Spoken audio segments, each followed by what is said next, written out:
पश्चिम महाराष्ट्रात महापालिका आणि जिल्हा परिषद निवडणुकांसाठी काँग्रेसला पाठिंबा देणार असल्याची घोषणा दलित पॅंथरचे संस्थापक अध्यक्ष नामदेव ढसाळ यांनी केली।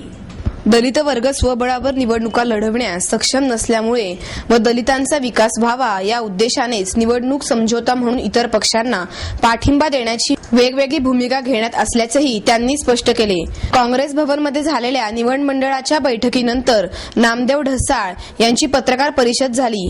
यावेळी सहकार मंत्री हर्षवर्धन पाटील, वनमंत्री डॉक्टर पतंगराव कदम, निरीक्षक गेव अवारी, अनंत देशमुख, शहराध्यक्ष ॲडव्होकेट अभय छाजेड, शरद रणपिसे, कमल व्यवहारे आदी मान्यवर उपस्थित होते। दलित चळवळीला माणूस हा अज्ञानामुळे नेहमी मागे राहिला आहे।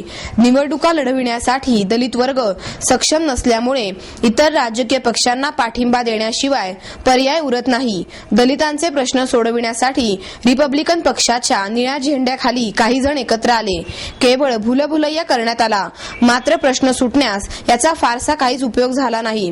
मुंबई, नाशिक, नागपूर या महापालिका निवडणुकीसाठी दलित पॅंथरने महायुतीला पाठिंबा जाहीर केला आहे।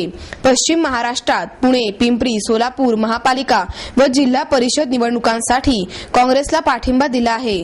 रामदास आठवले हे पूर्वी राष्ट्रवादी काँग्रेस बरोबर होते। राष्ट्रवादी काँग्रेस बरोबर त्यांचे का फिसकटले हे सांगता येत नाही। आठवले हे मला गुरु मानतात, त्यामुळे त्यांचे वाईट होऊ नये म्हणून व त्यांनी महायुतीबरोबर येण्याचा आग्रह केल्यामुळे 3 ठिकाणच्या महापालिका निवडणुकीत महायुतीला पाठिंबा देण्याचा निर्णय दलित पॅंथरने घेतला आहे। पश्चिम महाराष्ट्र काँग्रेसची विश्वासार्हता वाटत असल्याचे त्यांना पाठिंबा दिल्याचे ढसाळ यांनी स्पष्ट केले। पाठिंबा देऊन कोणतेही चुकीचे राजकारण केले नसल्याचे त्यांनी सांगितले। दलित पॅंथरने पूर्वी शिवसेनेबरोबर युती केली होती। शिवसेनेने पॅंथरचा भ्रमनिरासही केलेला आहे। राष्ट्रवादी काँग्रेसचे अध्यक्ष शरद पवार यांनी नागरी वर्गाच्या आशा आकांक्षांना सुरुंग लावण्याचे काम केले आहे। ते मोठे राजकारणी असून त्यांनी नेहमी बाहेरच्या मंडळीचे प्रतिनिधित्व केले आहे, अशी टीकाही ढसाळ यांनी केली। आणि आता मी पुढला निर्णय या सर्व मान्यवरांच्या उपस्थितीमध्ये जाहीर करण्यासाठी इथे आलेलो आहे। पतंगरावजींनी सुतोवाच्य केलं, पश्चिम महाराष्ट्रामध्ये आम्ही काँग्रेसच्या बरोबर दलित पॅंथरची मंडळी राहणार आहोत। खरं तर